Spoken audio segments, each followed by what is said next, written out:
دیکھیں گے نا فزکس والا تھیوری لگے گا. بھائی آپ نے اپنی بچی کی اب تک شادی کیوں نہیں کی؟ بھائی مناسب رشتہ کی تلاش میں ہوں. ارے یار کیوں نہ ہم دوستی رشتے داری بدل لیں؟ ماشاء اللہ اس سے بہتر کیا ہو سکتا ہے. ٹھیک ہے رشتہ پکا رہا اور باقی باتیں اکیلے میں ہوگی. ارے بھائی بیٹھیے بیٹھیے ایسی کوئی بات نہیں ہے. بھائی بیٹھیے بیٹھیے. کیا بات کرنا ہے بولیے.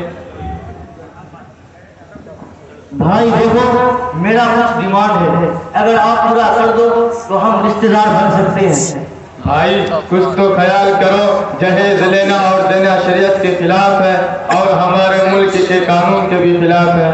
میں جمعہ کے بیان میں امام صاحب سے بھی سنا اللہ ناراض ہوتے ہیں ایسے لوگوں سے. دیکھو بھائی ہم نے اپنے بیٹے کو 5 روپے خرچ کر کے انجینئر بنایا ہے. 5 لاکھ روپے اور گھر کے سامان جہیز میں دو گے تو شادی ہوگی ورنہ نہیں ہوگی. کم سے کم دوستی کا تو کچھ خیال کر لو. ٹھیک ہے آپ دوستی کی بات کر دیے, چلو 4 لاکھ دے دینا. بھائی کچھ اور کم کر دو. آپ تو میری حالت جانتے ہیں کہاں سے انتظام ہوگا. چلو اتنا کہہ رہے ہو تو ٹھیک ہے 3.5 لاکھ روپے دے دینا. اور ہاں یاد رکھنا آج کل جو موٹر سائیکل چلا ہوا ہے ذرا رقم شادی سے جلدی لے جائیے. رحم کرو گاڑی معاف کر دو. تم بھی ایک بیٹی کے باپ ہو. نہیں نہیں کم نہیں ہوگا, میرا بیٹا انجینئر ہے. رکیے رکیے اچھا ٹھیک ہے آپ ہی کی بات رہی. ٹھیک ہے پھر رشتہ پکا رہا. سیٹھ جی السلام علیکم.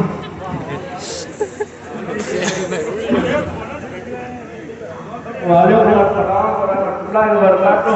سیٹھ جی مجھے اپنی بیٹی کی شادی کرنی ہے. 5 لاکھ روپے قرض چاہیے. ٹھیک ہے مل جائے گا. 5 روپے سیکڑا لگے گا. سیٹھ جی کچھ کم کر دیجئے. ہمیشہ آپ سے قرض لیتا ہوں. ٹھیک ہے 4.5 روپے سیکڑا لگے گا. لینا ہے تو لو ورنہ نکل جاؤ یہاں سے.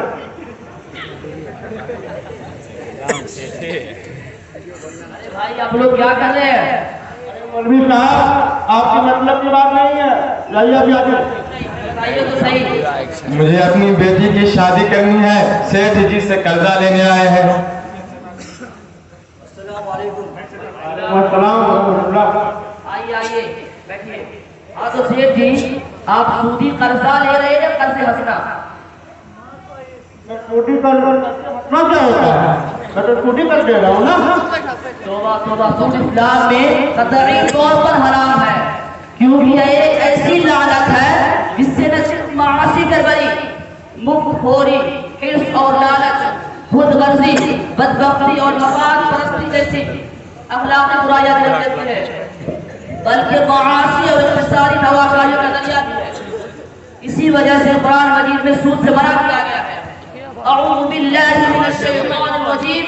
بسم اللہ الرحمن الرحیم.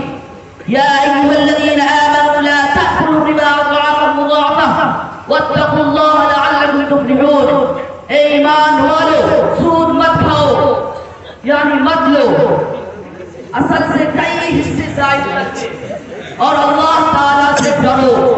امید ہے کہ تم کامیاب ہو. حدیث شریف میں بھی اس سے منع کیا گیا ہے. حضرت ابو ہریرہ رضی اللہ تعالیٰ عنہ نبی کریم صلی اللہ علیہ وسلم سے روایت کرتے ہیں, آپ صلی اللہ علیہ وسلم نے ارشاد فرمایا 7 ہلاک کرنے والی باتوں سے دور رہو. لوگوں نے پوچھا یا رسول اللہ وہ کون سی باتیں ہیں؟ فرمایا اللہ کے ساتھ شرک کرنا اور جادو کرنا اور اس جان کو ناحق مارنا جس کو اللہ تعالیٰ نے حرام کیا ہے, اور اس جان کو, اور سود کھانا اور یتیم کا مال کھانا اور جہاد سے فرار یعنی بھاگنا اور پاک دامن ہولی بھاری مومن عورتوں پر زنا کی تہمت لگانا. حضرت عبداللہ بن مسعود رضی اللہ تعالی عنہ سے مروی ہے کہ آپ صلی اللہ علیہ وسلم نے ارشاد فرمایا اگر جس بستی میں زنا اور سود پھیل جائے اللہ تعالیٰ اس بستی والوں کو ہلاک کرنے کی اجازت دیتا ہے. مولانا صاحب آپ نے تو میری آنکھیں کھول دیا. ہم توبہ کرتے ہیں